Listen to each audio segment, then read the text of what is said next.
संघर्ष होता। एका बाजूला मनुस्मृती आणि दुसऱ्या बाजूला हे भारतीय संविधान। काय आहे मनुस्मृती? या मनुस्मृतीमध्ये माणसं जन्मावर आला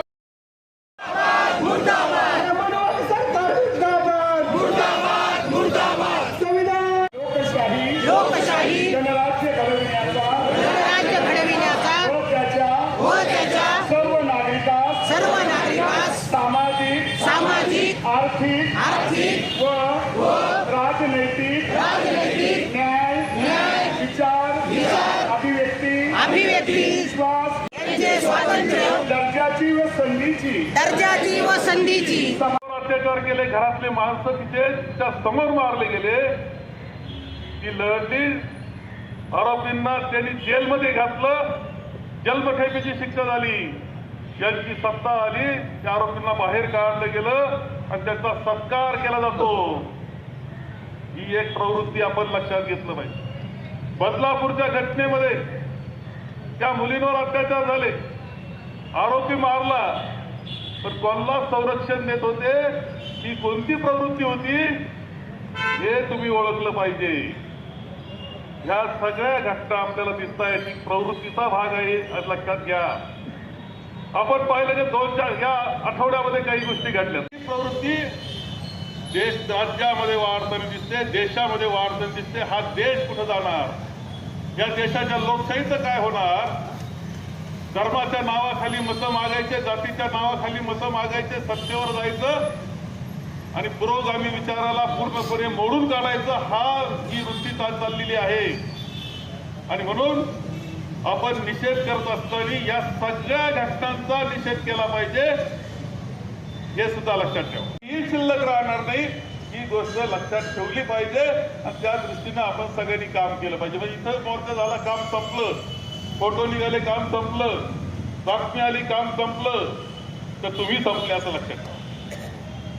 म्हणून या सगळ्या प्रवृत्ती निषेध तर अमित शहाचा आहेच आहे। ज्या पद्धतीनं त्यांनी वक्तव्य केलं आणि ते झाकून टाकण्याकरता ज्या पद्धतीनं मुंबई काँग्रेसवर हल्ला केला गेला तर दुसऱ्याच आपल्या चॅनलला चालाव्या, ज्या पद्धतीनं लोकसभेच्या दारामध्ये खासदारांची अडवणूक केली गेली आणि राहुल गांधींवरच उच्च केस दाखल होते, त्याच्यातलं सत्य जाणून घ्या।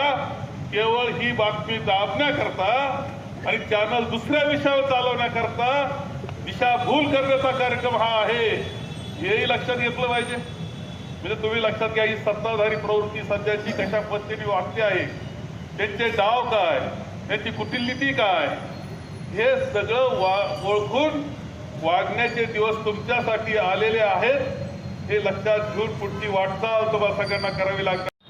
एक कार्यकर्ता, गरीब कार्यकर्ता, त्याला पोलीस कोठडीत टाकतात आणि पोलीस कोठडीमध्ये तो मृत्यू पावतो, त्याची खरी चौकशी झाली पाहिजे। खोटी चौकशी कोणाच्या तरी अपराधावर पांघरून घालण्याचा कार्यक्रम सरकारने नाही केला पाहिजे, याच्यावर लक्ष ठेवलं पाहिजे। आपण का कसा मरतो तो बारकाव्यानं पाहण्याची गोष्ट आहे का, त्याच्या मागे सुद्धा हीच प्रवृत्ती, हे लक्षात ठेवलं पाहिजे।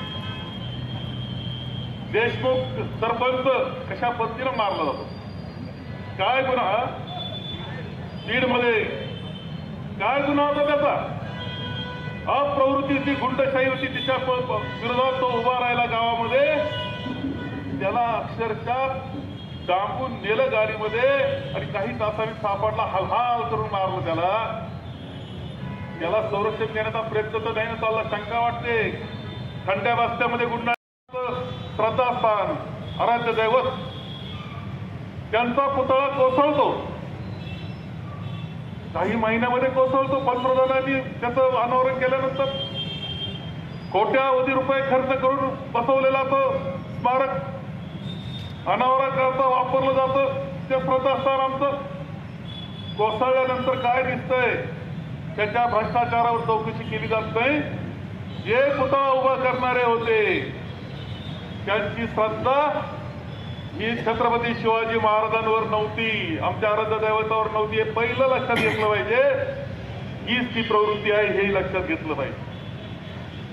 आपल्याला आणखी दिसतं स्त्रियांवर अत्याचार, मणिपूरमध्ये अत्याचार, आदिवासी भगिनींवर अत्याचार, किती भयानक पद्धतीनं झाले, मारलं गेले शेवटी अत्याचार करून त्यांना. पंतप्रधानांनी साधा निषेध सुद्धा केलेला नाही. ही एक प्रवृत्ती आहे, लक्षात घ्या.